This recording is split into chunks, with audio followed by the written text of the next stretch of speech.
বগুড়া সদর আসনে আগামী 9 এপ্রিল উপনির্বাচন অনুষ্ঠিত হবে। নির্বাচনকে কেন্দ্র করে প্রচারণায় ব্যস্ত সময় কাটাচ্ছেন বিএনপি এবং জামায়াতের প্রার্থী।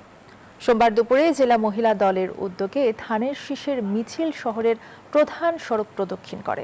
উপনির্বাচনে বিএনপির প্রার্থী রেজাউল করিম বাদশা সহ বিপুল সংখ্যক নেতাকর্মী এতে অংশ নেন। অপরদিকে জামায়াতের প্রার্থী আবিদুর রহমান সোহেল নির্বাচনী ইশতেহার ঘোষণা করেছেন। এদিকে শেরপুরেও গণসংযোগ ও নির্বাচনী জনসভায় ব্যস্ত সময় কাটাচ্ছেন প্রার্থীরা।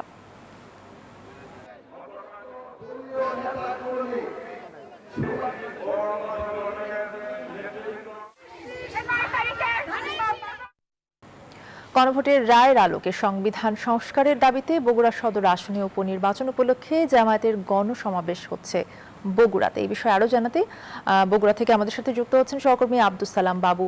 বাবু, গণসমাবেশের কি খবর রয়েছে আপনার কাছে? গণসমাবেশ ইতিমধ্যে শুরু হয়েছে।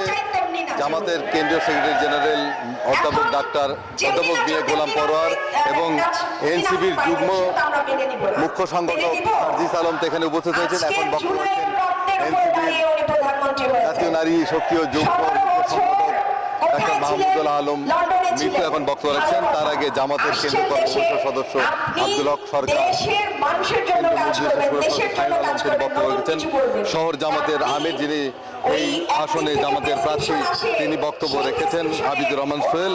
এবং কিছুক্ষণের মধ্যে এখানে বক্তব্য রাখবেন বাংলাদেশ নাগরিক পার্টি এনসিপির কেন্দ্রীয় মুখ্য সংগঠক সার্জিস আলম এবং আজকের এই অনুষ্ঠানের প্রধান অতিথি জামাতের সেক্রেটারি জেনারেল মিয়া গোলাম পরোয়ার, তিনি এখানে বক্তব্য রাখবেন বলে তারা ইতিমধ্যেই মঞ্চে এসে উপস্থিত হয়েছেন। তারা জানিয়েছেন যে গণভোটের যে আকাঙ্ক্ষা নিয়ে দেশের মানুষ গণভোট দিয়েছিল, সেই গণভোট রায় বাস্তবায়নের দাবি জানাচ্ছেন তারা।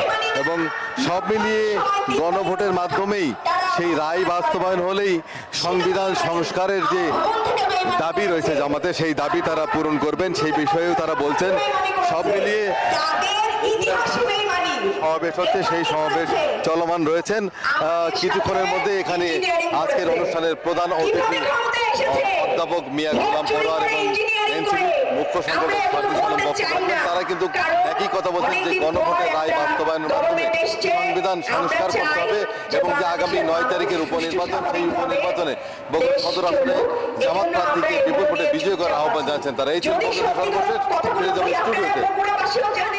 ধন্যবাদ আপনাকে। আব্দুস সালাম বাবু আমাদেরকে জানাচ্ছিলেন বগুড়া থেকে। পদ্মা সেতু, মেট্রো রেল এবং এলিভেটেড এক্সপ্রেসওয়ে নির্মাণের গর্বিত অংশীদার বসুন্ধরা সিমেন্ট।